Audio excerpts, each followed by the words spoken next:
Welcome back to The Final Word. As you know, on a Monday, Michael and I have tried to bring you something different throughout this evening. We've had managers, past players, current players, the head of referees. We've had an owner of a football club, and this week we're delighted to say we've got a chief executive and vice chairman of a Premier League club to hear from with Paul Barber of Brighton and Hove Albion. It's brilliant to see you, Paul. Everybody sort of asks me, really, what does a chief executive of a Premier League club do? And I often say, that's a very good question. So that is a question for you. Can you enlighten us? What is the role of a chief executive in a Premier League football club? I suppose the easiest way of putting it is that my job is to try and make it as easy as possible for our teams to win football matches. So it's about preparing the facilities to the best condition they can be in, whether it's the pitch or the training ground, hiring the right staff to support the coaches and the players, bringing in the right levels of commercial deals so we've got money in our budgets to go and buy players and fund contracts, and then just generally try and orchestrate the happenings in the club on a day-to-day basis so that we get that best possible chance to win games. And day-to-day, what is your role? Is that at the club? Is it the training ground? Is it a mix of both? Where do your relationships and priorities lie? I tend to split my time between the stadium and the training ground. Try and stay away from the training ground the day before a game or the day after a game, because that's when things can get a little bit emotional at times. But generally just to be there when I'm needed. So, there are times when the coach will want to speak to the chief executive about anything. It could be about a player contract. It could be about the forthcoming transfer window. It could be something as simple as the team hotel wasn't good enough when we played away at Liverpool last week. So you have to be prepared to sort of get involved in some of the detail, but also try and constantly think ahead as to what the club might need in the future. And how important, you mentioned the coach, how important is that relationship between chief executive and manager? I think it's really important because you know the manager sometimes doesn't have many places to turn. He's either really got me, he's got our technical director David Weir, or perhaps irregularly he's got the chairman. And from that point of view, I think it's really important that the coach feels that he can come to the chief executive sometimes just to sound off, sometimes just to let off a little bit of steam. And it could be a simple 5-minute conversation, or it could be an hour. But it varies week to week, and obviously if the team's doing well, then that's a good place for everyone to be. But sometimes when they're struggling, they need a little bit of an ear to be bent from time to time, and that can be mine. Is that a delicate one from an executive level, sometimes knowing when to go and when to show your face in that sort of scenario? I think it's something you learn. For me, this is, I think, season 26 now in professional football. So that's a lot of games, a lot of managers, a lot of situations that would have come up in that time. So sometimes you just have to judge it, and only really your experience gives you the sense of when it's right to be around and be visible, and other times when it's definitely not right to be visible, and you just take a back seat and stay out of the way. You're able to switch off? Is it a bit like a manager in that sense? Do you get away from it? Not really. I try, but I think it's hard. I love the game. So from my point of view, it isn't difficult to be involved 7 days a week. But like everyone else, you need sometimes to have that bit of time to recharge your own batteries so that your own thinking and your own decision making is as clear as it can be. What did you think when you were playing sometimes and you saw executives in and around the dressing room and the training ground? Uh-oh. What have I done wrong? Oh, I'm getting a new contract. One of the two. I think it's the other way around, though. The chief executive turned up, who was the big man's here. It was, it often meant something was happening, that he would come to see the manager or something. You didn't often see the hierarchy at the training ground, let's say that. But no, it's always good, I think, to have the person basically running the club, to all intents and purposes, in and around, just seeing them occasionally, because you don't want that feeling of all of a sudden you see them in the corridor and it's what's he come for type of thing. So yeah, it was. I think it's good for the club to have everybody seeing each other on a semi-regular basis and knowing them personally as well, because these are the people that we're all in it together at the end of the day. We're all wanting the best for the club. So I think it's good to see the man at the helm around the place. And I'm interested, without harping back to Michael's day, I'm interested in actually, in all seriousness, when he was playing, for instance, to now, how the role has changed, because the game's changed, clearly. Yeah. I think now football clubs are in such demand for communication with fans, with media, with government, that you have to have a level of visibility. It can't always be the manager. It shouldn't always be the manager that bears the brunt of a football club's front-facing work. I don't think it can always be the players either. So I think you do need to have a front face, someone who's prepared to speak for the club at times of crisis, or even when things are going well, just to give the manager a break. But again, it's a judgment thing, because at the end of the day, most of the fans want to hear from the players, firstly, the manager, and then occasionally they want to hear from the chief executive or the chairman. But again, you just have to judge that. And in terms of Brighton and what we've been talking about, the community spirit, you're a close-knit fan base, aren't you? So that's probably more important at a club like yours, I guess. I think so. I think the fans like to feel that they've got a stake in the club that is beyond just paying money and turning up to cheer the team on. They want questions answered. They want their views heard. And I think it's important for people in jobs like mine that we take that responsibility. We become the conduit between the fans and the club as a whole. Very easy for football clubs to become faceless, only represented by the players or the manager. But there are times when someone like myself or the chairman does have to step forward. You mentioned the relationship with the manager as well, Paul. I'm often fascinated by how you recruit a manager in the first place and what you actually look for. In particular, in Brighton's case, do you have a look at your team and think, right, this is how we're going to play. This is our blueprint of football, and then you go out and search for somebody that actually matches that, or how do you go about searching for the next manager and planning ahead? Yeah, a bit of both. I mean, probably the easiest way to describe it is we had 5 great seasons with Chris Hughton. We played a certain way to get out of the Championship. We played a certain way to stay in the Premier League for the first 2 seasons. But then we felt we wanted to evolve the style of football to become a bit more entertaining, a bit more expansive. We felt at that time that Graham Potter was a really good fit for the idea that we had in our heads of how we wanted to play. We've been tracking him for some time, and Graham came in and worked over a period of time to instill his process, get the players confident in the style that he wanted to play, and then by the time he left, we were in 4th place in the Premier League. Once you've got that foundation, we then wanted another coach to follow in that similar pattern, but maybe take it on another stage. And Roberto De Zerbi filled that particular criteria. We'd seen the work he'd done at Sassuolo. We'd seen the work he'd started to do at Shakhtar Donetsk. We liked what we saw. And when we met him, we also very much liked the character, just like Graham and just like Chris Hughton, who both did exceptional jobs for us. So in that process, of course, a lot of the time, the manager is still in place, but we all know football can change. Somebody could come in and take your manager. Yeah. How are you planning the 1 or 2 names in the meantime all the time? I mean, it'd be all the time. You weren't, I guess. All the time, you have to.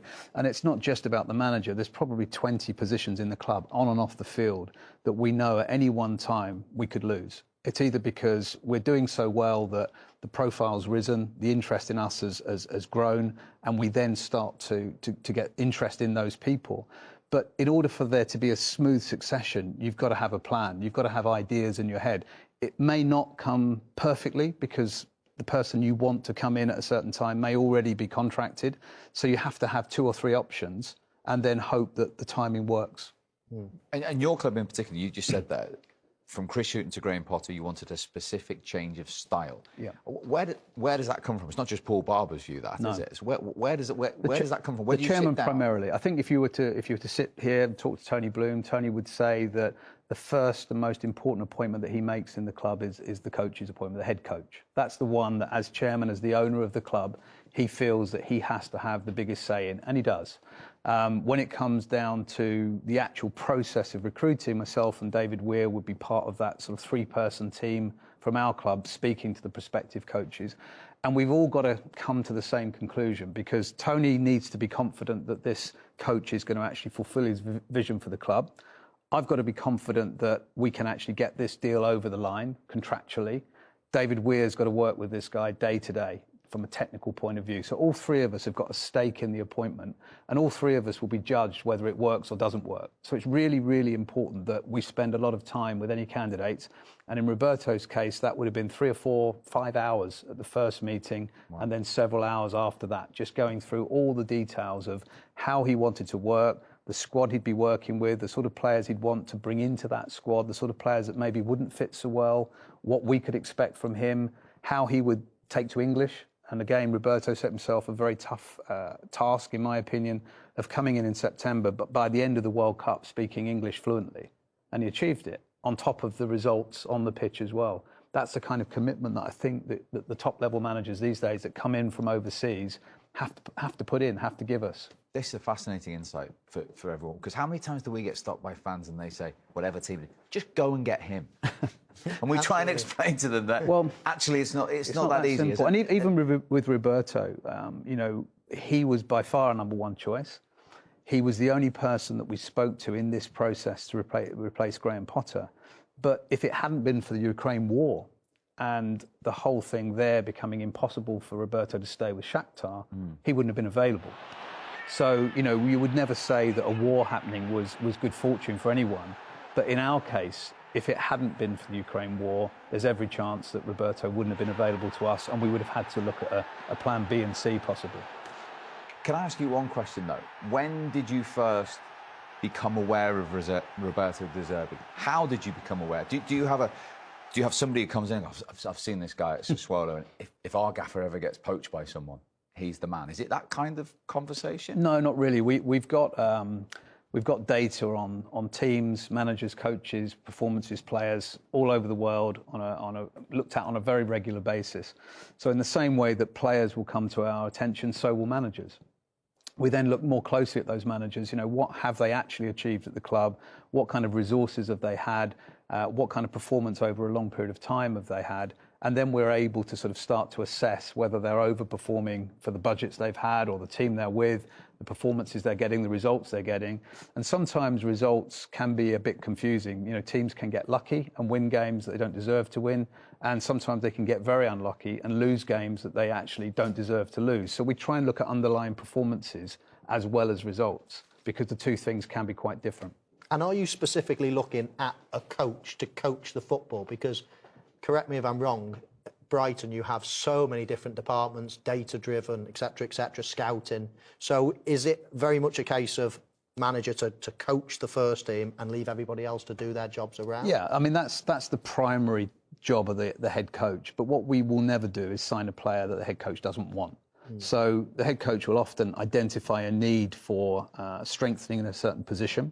We'll go away and do our work to actually find a number of options for the coach, and then the final word will be his as well. So it starts with him, ends with him. All the work in the middle we try and take away from him, because the problem these days, I think, for Premier League managers in particular, there are so many games. There are so many other games to watch to prepare for the games you've got coming. There's so many games for you to review, to learn from what's happened in the previous games, that your ability, your time to travel and watch other games and other players in other teams is absolutely minuscule. Yeah. So it makes no sense to add to the pressure of the head coach by asking him to do that job as well. And we all live in a footballing bubble in many ways.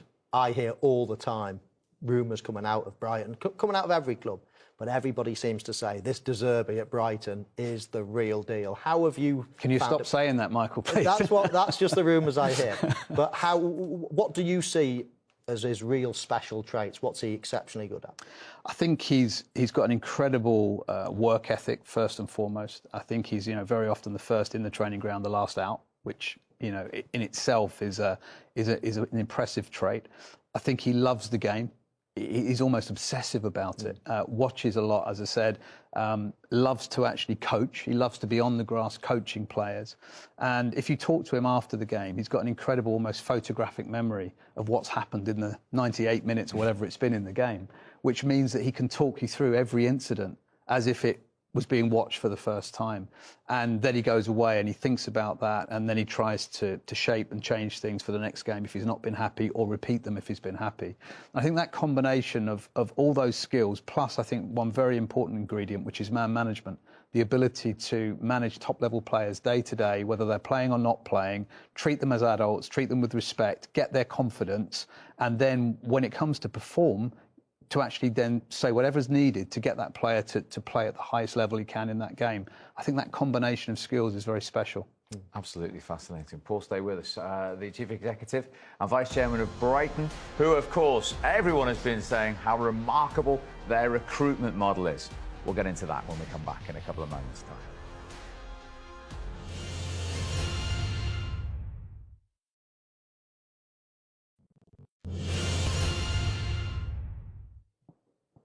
Welcome back. We're delighted to be in the company of Paul Barber, the Brighton & Hove Albion Chief Executive and Vice Chairman. The first time we've had one of those roles on the final word this season for you. Let's get to recruitment, because when a lot of people around the world now, Paul, say Brighton, they go recruitment. Describe to us your recruitment model. Well, I think it's not that dissimilar to many other clubs in the sense that we use a combination of data, eyes-on scouting, and then tough negotiation. Is that where you come in? Yeah, that's where I try and come in. But it's a combination of those things, really. I mean, the data, lots of clubs have got access to data, but the trick to data is how you use it and how you interpret it. From our point of view, we feel that we've got an edge in that respect, that we actually have a lot of data, but we also know how to read it and therefore find the best value. But we also have to be prepared to fish in ponds that other clubs don't fish in. So, rather than going to Argentina for every player, we'll look at Ecuador or Paraguay. Rather than going to Brazil, we'll look at some of the smaller countries in South America where we think we can find better value because of the systems that we actually use and employ. But there's no substitute then for a combination of looking at the data with eyes on scouting, a lot of information on the character of the player, because again, may have great data, may have really good reports from our scouts, but if the character's not right and you bring them into a dressing room that is right, then very quickly you've got a problem. So we try and combine the data, the scouting and the character assessments to make sure we're making the right decisions. And is it in that order, in terms of data will bring the search to a closer conclusion, let's say, and then you'll put eyes on the remaining few? Yeah, I mean, initially the process starts with a need. So it might be a left-sided defender or it might be a right-sided attacker. The need pushes us to then look at the pool of data that we have in those positions. It narrows our search down, which means our scouts spend less time trawling around the world watching pointless games, and the ones they go to are the most important games because they're the ones where the players that we like are playing. Then their reports go away. They then get further assessed in terms of personality type and how they might fit into our dressing room, into our club, into our league. And one thing about Brighton is we have a very distinctive culture at the club, and we know the sort of characters that will fit into our club and the sort of characters that won't. So again, we can narrow that field down even further, and then of course it comes down to money. But how do you do that with characters? Because that's not... Where's the data for checking somebody's Particularly character? some of those smaller South American countries. You have to use whatever resources you can. You have to talk to teammates. You have to talk to former teammates. You have to talk to sponsors of clubs that those players have been at. You have to talk to coaches, former coaches. You just have to try and gather as much information as you can to limit the risk. And at this level of football, you're talking about millions of pounds potentially that you're spending, not just in transfer fees, but also in wages. So you've got to do everything you can to minimise the risk of that going wrong. And you talk about value for money, and a lot of them, and that's what a good signing is, I guess. And we'll go on to see some of your better signings, let's say, in the coming minutes. But are Brighton in a position whereby even at 30, 40, 50 million, you could still spend that money because it's value, or are you still looking at the 4, 5, 6 millions to then turn into the 40, 50 million? Yeah, we would much rather avoid the 30, 40, 50 because... Yeah. Said like a proper executive. Well, you can still find value with them. You can, but for two reasons, really. One, because we just don't have those sort of funds just sitting there waiting. We're not generating enough as a club in terms of revenue to justify transfer fees at that level. But also, we believe that we can find better value at lower prices elsewhere. It may be harder, and we may take a risk in a different way because a player coming out of Paraguay maybe hasn't played at the same level of league week to week as a player out of Brazil or Argentina. But again, using our data and how we interpret it, we're trying to minimise the risk of that player adjusting as well as we think he can.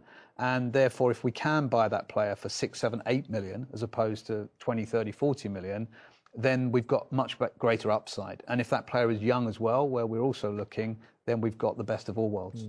And just to illustrate that, Paul, as Michael touched on there, we've got your team from when you beat Liverpool earlier in the season in January on the 14th there, what they cost as well. I mean, it's actually quite incredible when you look at this in black and white, which is why we've done it like this. I mean, you've got a World Cup winner in there for £6.9 million. You've got a Premier League winner who didn't cost you anything.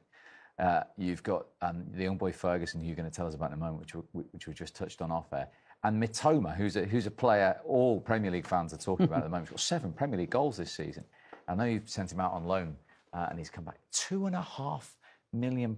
I mean, first of all, look at the total cost of that team. And obviously, just over £30 million. Liverpool had Alisson in goal for over 70 that day alone. Yeah. And you beat them. Yeah. And again, I think it's a combination of some really good work from the scouts, combination of good work from our academy, and also good work from the coaching and technical staff in blending that group of players together. Because if you look at them, there's a real mix of experience, a real mix of personalities and international players from different countries, obviously, but they work well as a unit. And, you know, as a team, they've been moulded into a group that can compete in the Premier League with just about anyone on our day. So, of course, you know, we've got other players, as you saw on the bench there, that we have spent money on. But there are also young players coming through like Jeremy Sarmiento, Tariq Lamptey, who we took from Chelsea because he didn't have an opportunity to break through into the team there. And Billy Gilmore, you know, again from Chelsea, who wasn't getting as many games as he would have liked. So the great thing about us is that we can provide players with a pathway to playing Premier League football. And that actually then gives them an opportunity to show what they can do on a bigger stage and potentially improve their own careers, as we've seen with several players that we've also been prepared to sell. Do you now think you're at the stage whereby, you know, for last few seasons maybe, you've bought cheaply and you've managed to sell for big numbers? Do you think you're at a stage now whereby you're buying for the team and to keep them in the team, or do you still think you're still in the phase of being a selling club when the big hitters come in with the 40s, 50, 60 millions? I mean, every time the phone rings, I'm sort of slightly nervous as to who it's going to be honest. But again, I think that is a sign of relative success. I mean, Absolutely. You know, again, got to be careful here. We haven't won anything. We haven't qualified for Europe. We haven't won a cup. So relative success for us is progress year on year in the Premier League. But the more we do that, the more likelihood there's going to be interest in our players. But the more successful we can be, the more chance there is we can keep those players. So we've got to keep pushing on all fronts and hope that we can achieve what we believe we can this season. And perspective sales, I mean, let's just have a look at some of the money you've made in terms of the players that have gone. I mean, big money. Ben White's on the verge of a Premier League title, obviously Cucurella, Trossard went in, you know, Bissouma, that one's rising as well, Dan Burn for Newcastle. I mean, does it give you pride, not just obviously in the balance sheet, but as a club, when you see players go on to what they're doing from Brighton? Definitely. I mean, you know, as disappointed as we are to lose all of those 6 players, because they all did, in their own ways, really good jobs for us, we're also really pleased for them that they've, first of all, taken a chance with Brighton in the first place. They've worked hard for us. They've done well for us. And it's because they've done well for us that they've got an opportunity to play at the next level. And all we can do in that situation is to maximise the value so that we can then reinvest that back in our squad, in our facilities, and to keep on trying to compete. But we're not going to stand in the way of staff that do well. You know, again, some people say, well, why do you not block other clubs coming for your staff? Well, first of all, you know, my own career has progressed because I've been allowed to move at certain times and take new opportunities and progress my own career. So I'd be a bit of a hypocrite if I then started blocking my own staff. But also we take it as a compliment that our staff are wanted by the rest of the football community and they can go on to work at a higher level. But it also gives us an opportunity to refresh, to re-energise our own staff. And bringing someone in new to replace, for example, Dan Ashworth, in our case, David Weir stepped up.